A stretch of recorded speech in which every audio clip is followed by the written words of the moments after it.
It's car con carne. Let's eat in the car. It's car con carne. And now here's the star of our show, James Van Alstyne.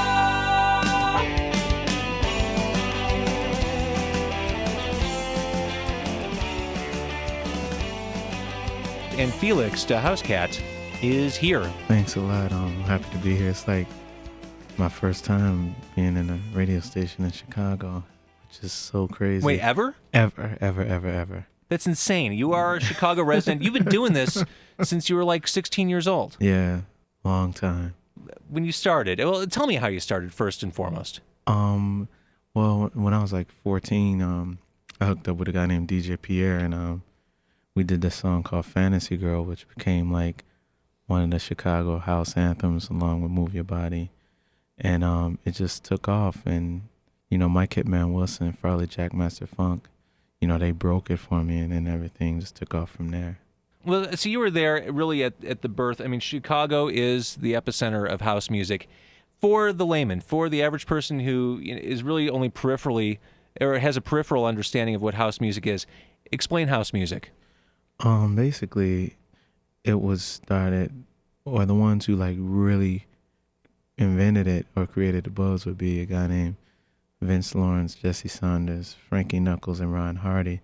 And between those four, it was a style of, it came from the style of like disco and live drum machines being played on disco tracks, and people used to listen to a lot of the music, and they would call them house parties, and it would be house music, and it was one thing led to another, but those were the originators.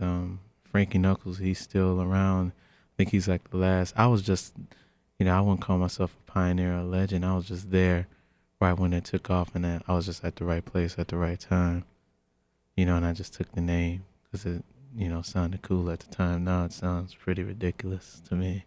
I'm just going to be Felix because the cartoon people are also sweating me, so. Those cartoon people.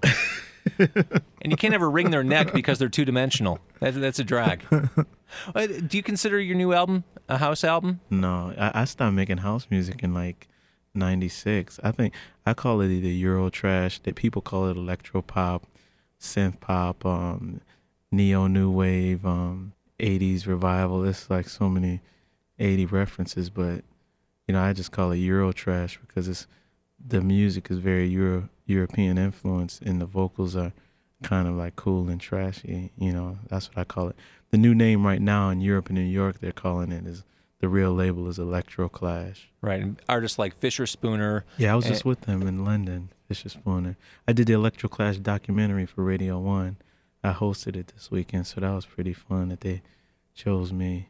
I was in one building, I played with Tommy Sunshine. It was City Rockers night. It was me, Tommy Sunshine, Fisher Spooner was there, Boy George, Peaches, Mira from Ladytron. That Peaches, she's nuts, right? You really do your homework. I thought you didn't know that stuff, but you're pretty on point. She's nuts. But she's not, she's like totally normal in person. Of course, it's all persona. I don't know, I can't say the things she does on your station, but. It's a show. It's a show. People get their money's worth. Well, going back to the whole Euro trash vibe of the album, or Euro, however you described it, Miss Kitten, what's she all about? Because here's this very dry, very droll-sounding European voice on the album that really it sounds sexy. It sounds, untouchable. This really amazing voice. Kitten, I met her in Switzerland. I was like a big fan of hers.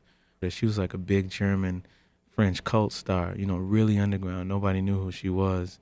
Only like DJs knew, like Danny Tenaglia made her kind of popular with the song Frank Sinatra. But I just told her I was like a big fan, and she said she was a big fan of my Electric Boy album. So we went in the studio the next day, and the first song we did was Madam Hollywood. We did in like an hour. And when she says 90210 on that yeah, it's song, not even Hollywood. Besides that, I find myself curiously aroused. I can't justify it, but I just do. This week's Entertainment Weekly, you are as timely as what's on the magazine racks these days. It's the IT list, their annual list of who's it, and they're calling you the IT 80s Revivalist.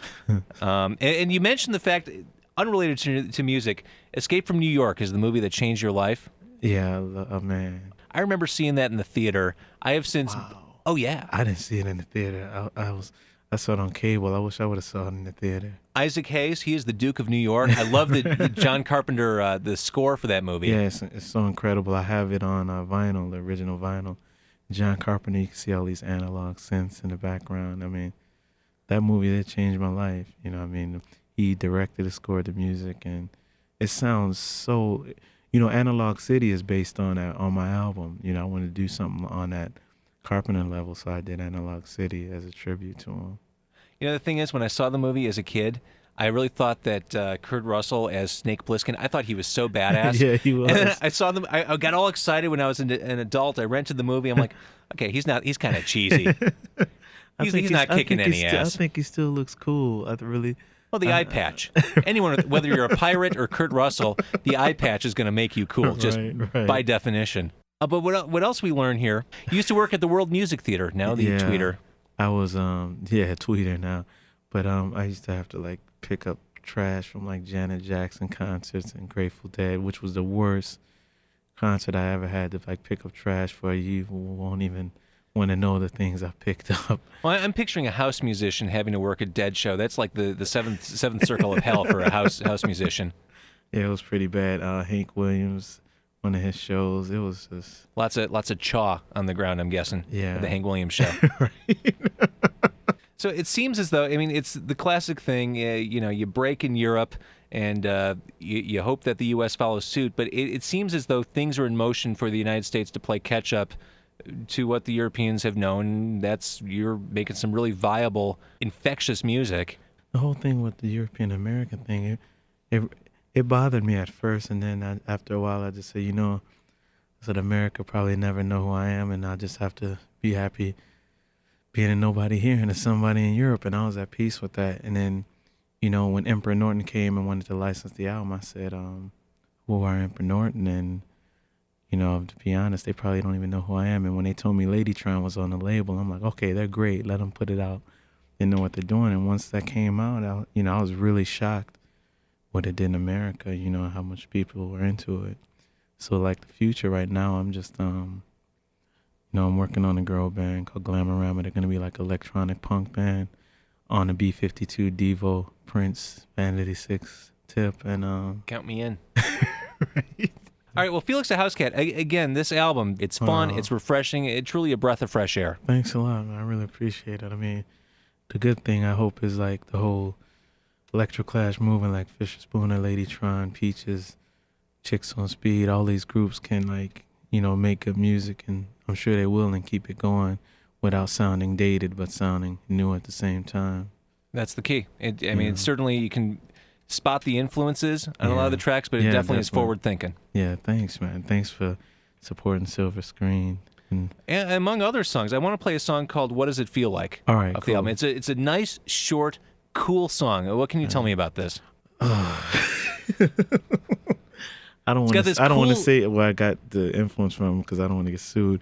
But the bass line on this song, it's really driving it. It's not even really house. It's just about a girl who's a nympho, basically, and Miss Melissa pulled off the vocals. We shot the video in England in this penthouse suite, and again, I Want to Be You. And they had to edit the video for MTV because it was a lot of naughty bits, so they edited it for America, but they kept the original for Europe. But basically, it's a fun song about a nympho girl who's out of control and just wants to know what it feels like to feel like a nympho, basically, if you can say that on your show. And my son is here, so he's like, my daddy's a pervert. Stay in school. Support your local 4-H. Everything will be fine. All right, well, Felix Da Housecat, thank you again for coming in. Thanks for having me, man. I appreciate it.